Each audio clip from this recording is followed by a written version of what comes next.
I will kind of do a very quick, I hope, review of what's gone on recently. We're in 1 Corinthians, and I'm going to just jump back to chapter 6 for just a moment and try to come through to it. We're going to start here in a little bit, a little later than that. But anyway, I'm going to hit chapter 6 briefly. That chapter is dedicated in 1 Corinthians to a problem that they had in the church there where they were suing each other. Christians were suing other Christians. And Paul says that's just stupid. You shouldn't be doing that. You should, if you have a problem, you should be solving that problem internally in the family. And he says, you really shouldn't even be having the problem. First of all, you shouldn't do bad things to your brothers and sisters. And second of all, if they do the bad things, you should just suffer rather than go to court over it or raise a big stink about it. He said, again, this is that unity thing, that peace thing. Remember I probably mentioned it several times, that even if you are right and you cause disunity and discord, you are wrong to do that. And it's very easy for me, I know, and I suspect some of you too, it's very easy for me to get all up in my jammies, as they say, about me being mistreated. It's really easy to do that. You know, I'm being wronged here. I have a right, to retaliate and to get this thing straightened out. And he says, no, not so much. He said, it's just really better if you just let it go. If you possibly can, just let it go. And so he discusses that. Later in that chapter, he talks about immorality, and these people were used to even religious immorality, and so they had to be taught that was not an appropriate thing to do. And then toward the end of that chapter, well, I guess it's right at the beginning of chapter 7, he starts talking about marriage and the relationships between men and women and how you should handle your marriage. And he continues in verse 17 of that chapter, talking about if you're called in one state or another, if you're married to somebody and you become a Christian, stay married to them. If you were a Jew and you were circumcised, fine. That's, don't worry about that. If you were a slave, don't worry about that. If you have an opportunity to change a bad situation, yes, fine, but don't feel like that prevents you from being a Christian, essentially. So he discusses all that sort of thing. Toward the end of that section, about verse 22 or 23, he says, someone, as an example, he says, someone who was a slave when called to faith in the Lord is the Lord's freed person. So he flips that. Similarly, the one who was free, even free when called, is Christ's slave. So boom, everybody's a slave to something. You were bought at a price. Do not become slaves of human beings. Brothers and sisters, each person as responsible to God should remain in the situation they were in when God called them. And that's a general principle. That's not a hard and fast rule, because if you are living as a prostitute or a drug dealer or something like that, you don't continue doing that, okay? But other situations that come up, a lot of these people would leave their spouses when they became Christians. And he says, no, don't do that. In fact, he even deals with that and says, if they're happy to stay with you, stay with them. But if they leave, just let them go. Don't fight it, and you can take care of that, no problem. And we have built entire theologies around it, as we are inclined to do. And I encourage you never to build entire theologies. Don't take one or two words or even a discussion on something and build a theology around it. It's never really intended that you build entire theologies around a few words, ever. And whenever you do stuff like that, quite often it leads you to absurd conclusions, and anything that you come up with that leads you to an absurd conclusion is probably wrong, because valid thinking doesn't lead to absurd conclusions, you see. Some of those things, and I won't go into it too much, but some of the theological things that have come along, like the adoration of Mary and everything, that led to a discussion about whether or not she was born without sin. Because Christ was born without sin. And if she was sinful, then it would be hard for Christ to be born without sin. Because now we have to back up even more. Original sin. Everybody is born in sin. That's not a valid statement, by the way. Everybody is born with the inclination towards sin. A baby is not sinful from birth. But they had to start backing up. And so they came up with this idea of the Immaculate Conception. That does not refer to Jesus. That refers to Mary. She was conceived without sin, so now Jesus could be conceived without sin. What's the absurd conclusion here? How was she conceived without sin? That's the next one. So does it keep backing up forever or what? It leads to an absurd conclusion or an absurd set of circumstances you'd have to come up with. So any theology that you come up with or any requirement that you come up with that leads you to an absurd conclusion has got to be flawed somehow. There must be a mistake in there somehow. And that's an example of not being the kind of person who builds these detailed theologies around small things. There are people in various religious groups who have built an entire life around a few words somewhere in the Bible. They will just get so wrapped up in those few theological ideas, which may or may not even be valid, and their whole life gets wrapped up in that. And it leads them to absurd conclusions. Stay where you are when you were called, unless you need to get out of it or can get out of it or should get out of it, but don't let that change your everyday. You don't have to move to a new neighborhood. You don't have to quit driving cars. All that weirdness. You don't have to do that. So you don't have to change jobs as long as the job's legal, ethical, and moral. You don't have to do that.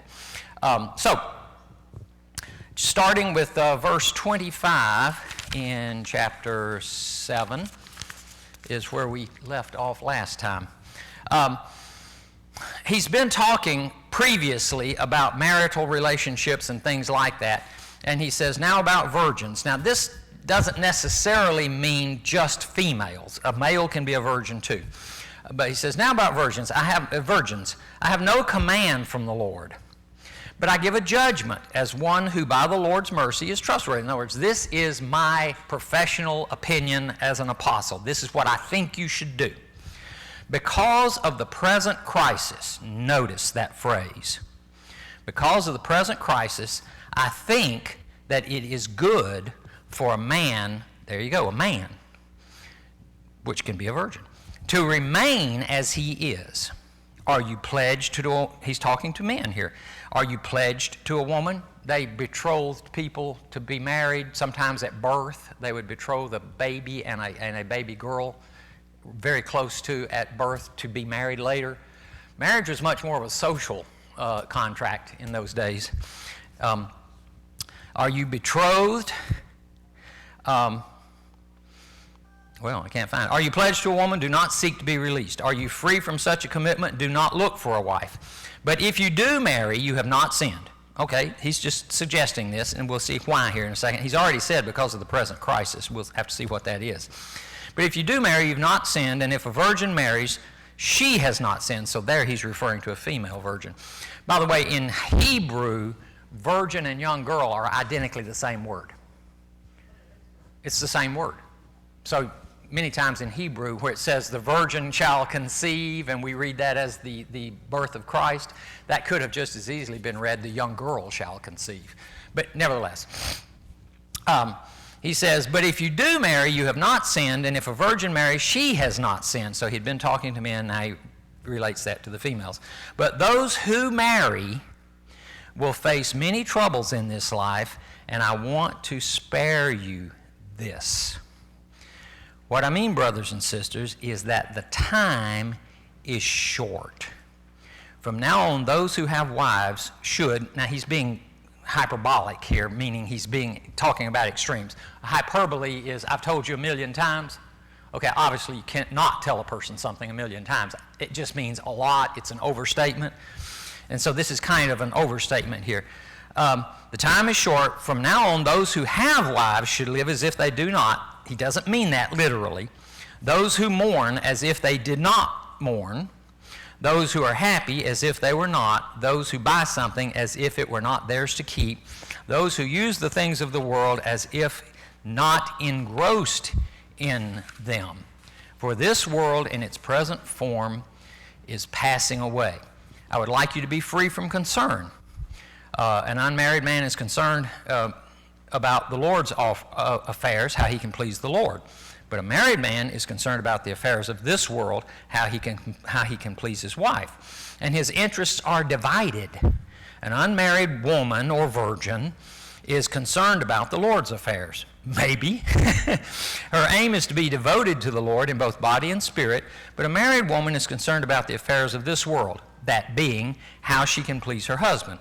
I'm saying this for your own good, not to restrict you, but that you may live in a right way in undivided devotion to the Lord. So the principle here is, it's okay to be married, but your interests will be somewhat divided if you do that. If you're not married, hopefully you'll be able to devote more time to the Lord. But of course, he's already said, though, but if you're really messed up and you need to be married, go ahead and get married, okay? Not messed up. If you're really interested in that sort of thing, you need to go ahead and get married to protect yourself. Now, the question is, what is the present difficulty that's happening? He's writing to the Corinthians, but some of them are Jews, some of them are Gentiles. So it's possible he's referring to two different things, some of which he may not fully understand, and he may be just writing inspirationally at that point and not be really aware of what he's talking about. But there are two things that are starting to happen. One is the persecution of the church, both by the Jews and by the rest of the world. From the rest of the world standpoint, the pagans viewed the Christians as atheists. See, we don't like to think of it that way, but they viewed Christians as atheists. In fact, I think it was Polycarp, he was in the arena and he was about to be executed, and they said, "Please just say, 'Away with the unbelievers, and we will free you.'" They thought of Christians as unbelievers. And he looks up into the crowd. He's like 80-something years old. He looks up into the crowd, and it's just filled with pagan people, and he goes, "Away with the unbelievers."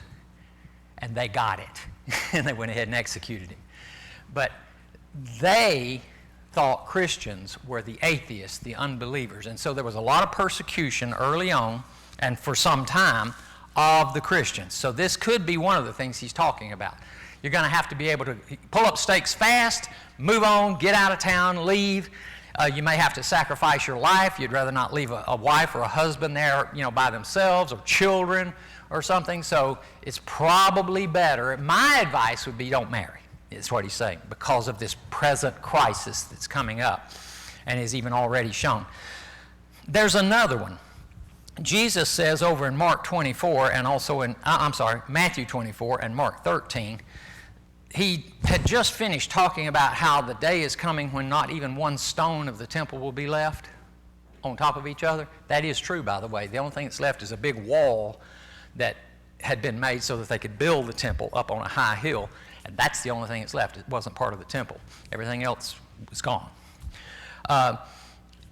Jesus talks in Matthew 24, starting in verse 9. He says, you will be, about this coming terrible situation, you will be handed over to be persecuted and put to death. Now he's talking to his disciples, so he's primarily referring to Christians, but he's talking to Jews in general. And you will be hated by all nations because of me. At that time, many will turn away from the faith and will betray. See, he's talking to Christians. Turn away from the faith and will betray and hate each other, and many false prophets will appear and deceive many people. Because of the increase of wickedness, the love of most will grow cold, but the one who stands firm to the end will be saved. And this gospel of the kingdom will be preached in the whole world as a testimony to all nations, and then the end will come. So when you see standing in the holy place the abomination that causes desolation, spoken of through the prophet Daniel, and there's a parenthetical expression here, let the reader understand. Then let those who are in Judea flee to the mountains. Let no one on the housetop go down to take anything out of the house. You still have to go down to get out. Let no one in the field go back to get their cloak. How dreadful it will be in those days for pregnant women and nursing mothers. Pray that your flight will not take place in winter or on the Sabbath, for there will be great distress unequaled from the beginning of the world until now, and never to be equaled again. If those days had not been cut short, no one would survive, but for the sake of the elect, those days will be shortened. It is almost universally understood that he's referring to the destruction of the temple and Jerusalem on AD 70, during the year of AD 70. Many Christians heard him say that, or people who became Christians, certainly, his disciples, heard that. The verbal gospel was already circulating, so many people knew about this saying. The book of Mark probably was already written, so it was beginning to circulate so they could read it. Matthew hadn't been written down yet at that point. And because of that, many Christians had the foresight to leave Jerusalem before, on the very eve of AD 70 when the destruction occurred. They got out. You can imagine how difficult that would be if you had a family, can't you? If you weren't light, and could carry all your belongings on your back and just leave, you might get stuck there. In fact, many of the Jews, a huge number of the Jews, got stuck in the city, couldn't get out, and either starved to death or died of disease or were later killed when they broke into the city and destroyed the city. The temple was completely destroyed, and that was the last time the Jews practiced animal sacrifice. They don't do that anymore. They haven't done it since the temple was destroyed. The Islamic people still do animal sacrifices because their religion is based heavily on the Old Testament, and so they still do animal sacrifices. In fact, I was watching something on TV the other day in one of the Islamic countries. It's like somewhere in India or something. They have a large Islamic group, and every year they have this giant animal sacrifice thing, and it's very, very bloody. And the blood normally runs down into the street sewer systems, and the sewer's backed up. And the streets were this deep in watery blood. And in fact, they thought it was something else, and they started running tests on it, and they said, nope, it's blood. And what had happened is the sewers had plugged up for some reason, and all of the blood and the stormwater and everything had backed up into the streets. So Jesus is saying, calamity is coming. And so I'm thinking there's a good chance Paul may be referring to that or to the persecution of Christians or to both. I don't know. But anyway, he says, the principle here is, he says, I would like for you to live in a right way. In the perfection aspect of it would be undivided devotion to the Lord. Now that's very difficult for most of us to do because we have jobs, we have families, we have grandchildren to deal with, we have other things to deal with too. But our goal should be as much devotion to the Lord as absolutely possible. If possible, 100% of our devotion. Here's another example of things going a little bit awry. People can read that and go, oh, we need to develop orders of people who don't marry, who don't do anything but just devote their entire lives to everything of their life turns into some devotion to the Lord. Okay, all right, I'm okay with that, but let's not make a big deal out of it, okay? If you want to do that, that's fine, that's great. So if we move on to verse 36 here, he's still talking about this marriage thing. And he says, we just said that I would like for you to live an undivided a life of undivided devotion to the Lord. He says, if anyone is worried, based on all this, that he might not be acting honorably toward the virgin he is engaged to, and if his passions are too strong and he feels he ought to marry, he should do as he wants. See, we're getting this balancing act going. He's not sinning. They should get married. But the man who has settled the matter in his own mind, who is under no compulsion, but has control over his own will, and who has made up his mind not to marry the virgin or the young woman, this man also does the right thing. So if you were betrothed, you can break the betrothal if you feel like that's the thing to do. So then he who marries the virgin does right, but he who does not marry her does better. Now there's a translational problem in that section right there. It's been translated that way and the following way. And there are people who will fight you over either translation. They want it to go one way or the other. The alternate translation, and I'll go ahead and reveal that I don't believe this is the correct translation because you have to add some strong words that are not in the original Greek, but here it goes. If anyone thinks he is not treating his daughter properly, and if she's getting along in years, or if her passions are too strong is the other translation there, and he feels she ought to marry, he should do as he wants. He is not sinning. He should let her get married. But the man who has settled the matter in his own mind, who is under no compulsion, but has control over his own will, and who has made up his mind to keep the virgin, his child, unmarried, this man also does the right thing. So then he who gives this virgin in marriage does right, but he who does not give her in marriage does better. There are major problems with that translation, and the people who are most adamant about which translation are the ones who like this one. The problem is it talks right at the end about giving in marriage, and they say, oh, well, a person can't give themselves in marriage, so it must be referring to something else. And so they add daughter, who is not in there. They add right at the end, he who gives his virgin in marriage does right. His virgin is not in there. And so they have to add words to it to make it fit. And so I think they've done a disservice to it. It makes more sense for it to talk about a young man and a young woman. Certainly in our day and time, because we don't have fathers who decide whether or not their daughters get married. Not much anymore. So let me read to you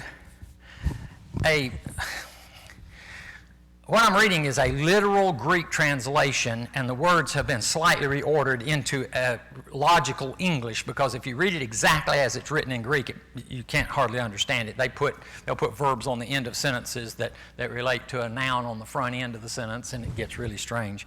And the reason they can do that is they have endings on their words, like in Latin, so that you can put words anywhere in the sentence and it still makes sense.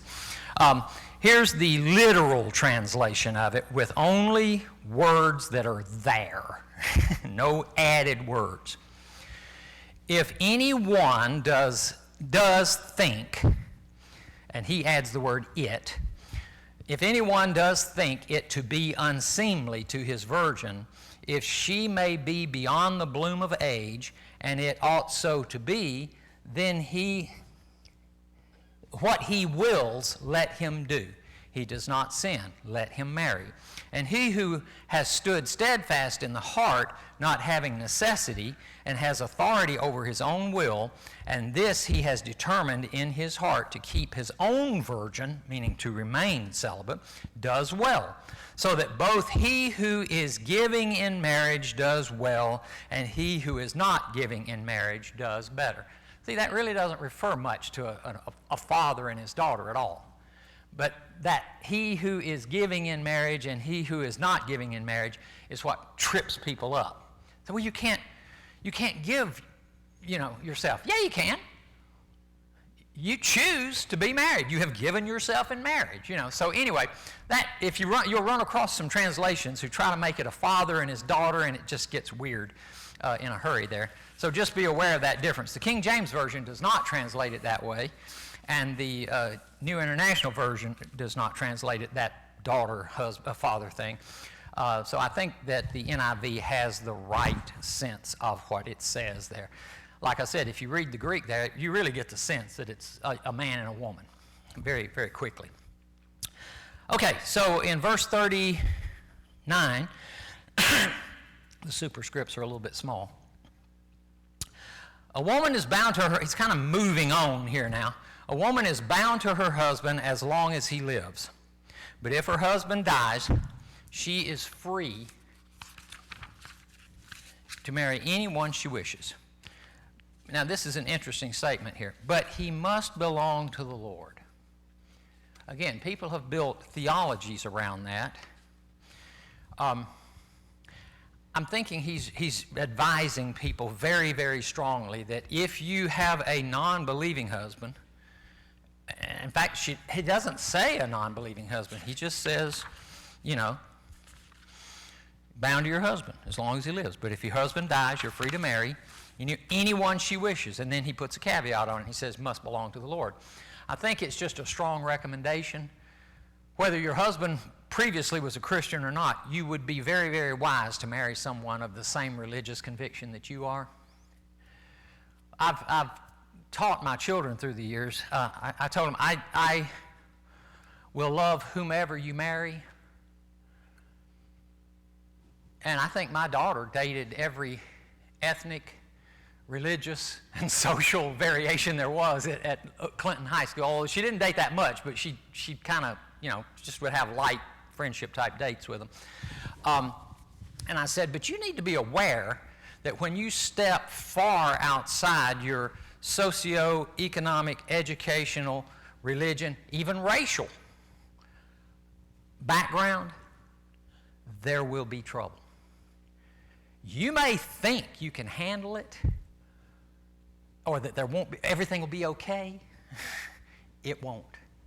Because no matter who, I've used it as an example before, if you fall in love, guys, with a young woman whose parents have $100 million, that is not going to work. Because your idea of a great vacation is a weekend at Dollywood, and her idea of a great vacation is 6 months in Monte Carlo. Your idea of a great birthday present is a trip out to McDonald's and a nice little $50 item or something. Her idea of a great birthday present is a $500,000 Maserati. There's a big difference there, economically. It ain't going to work. The same is true of all those other areas. We act like, and I wish we could say that major cross-racial marriages are fine, and they are in God's eyes. They are. But there will be trouble. No matter how open-minded you are, no matter how open-minded part of your family is, there will be trouble of some kind. Your children will suffer. So if you're willing to accept that, okay, fine. But don't go into, everything will be fine. No, it's not going to be that way. That's true of, and especially true religiously too.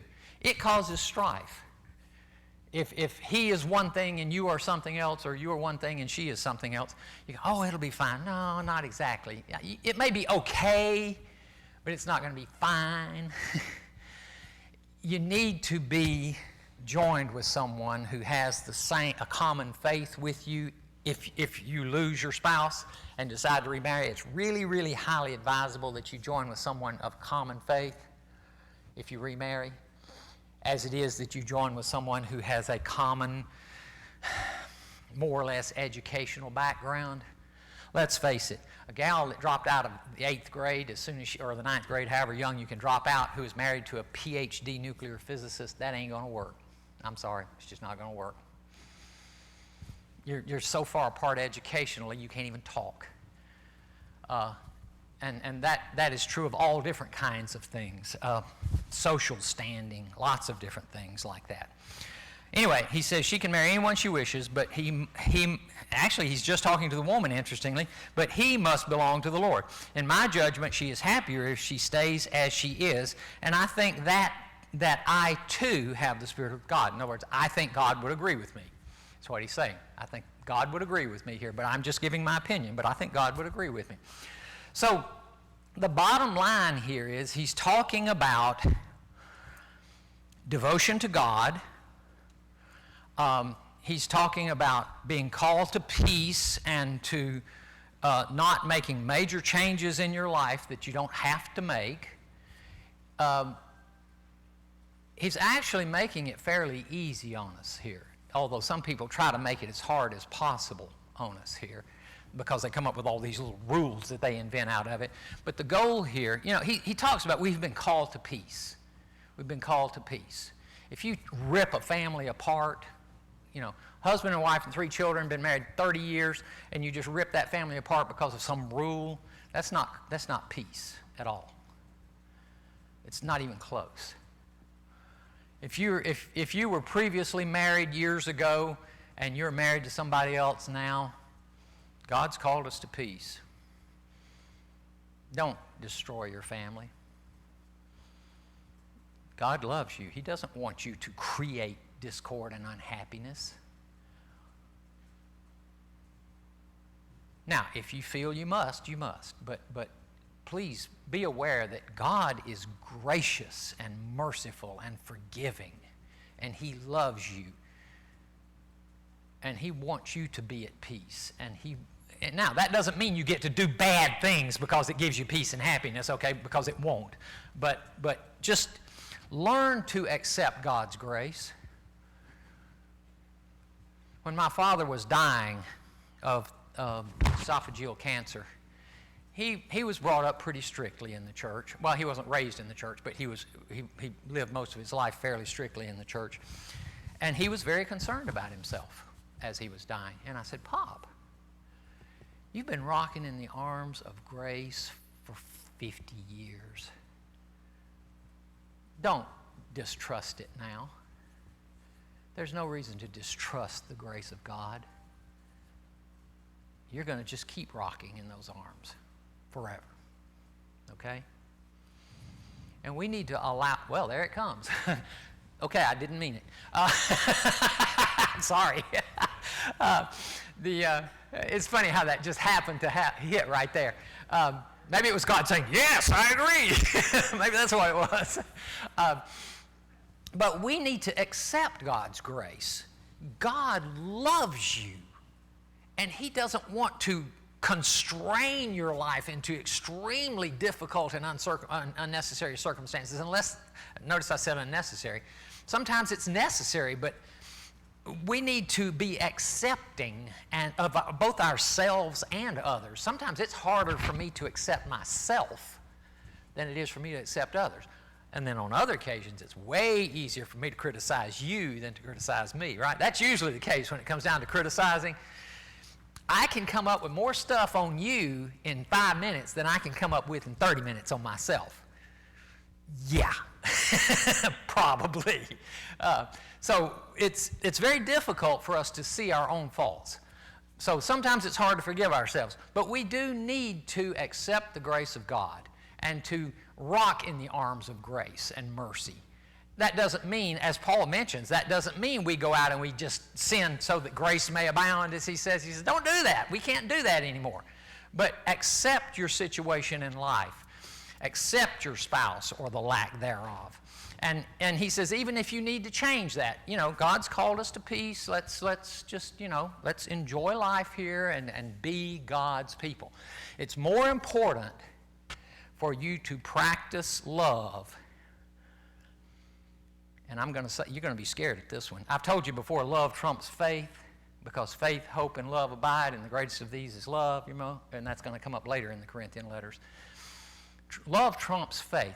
Love even trumps righteousness sometimes. It's better to practice selflessness, which is the kind of love he's talking about, than to concentrate constantly on living a perfectly sinless life. That sounds wrong, doesn't it? But if you can focus on selflessness, you will eliminate a large fraction of the opportunities for you to sin. So instead of focusing constantly on, I shouldn't do this, I shouldn't do that, I shouldn't do this, I shouldn't do that, I can't do that, I can't do this, I can't. Just focus on selflessness, being kind and good to other people. And don't get me wrong, I'm not the perfect example of that by far. But focusing on kindness and goodness and love with other people, selflessness, not that gushy feeling, but selflessness. You can love a person you do not like at all. You can intensely not want to be in a person's presence and still love them, want good things to happen for them, and for you to give of yourself for that person's benefit, even if you intensely dislike them. Practice that. All this other stuff will then kind of just fade into the mist if you just do that. Don't concentrate on, am I doing it right? Am I right here? Am I right there? Practice selflessness, and it'll take care of itself, okay?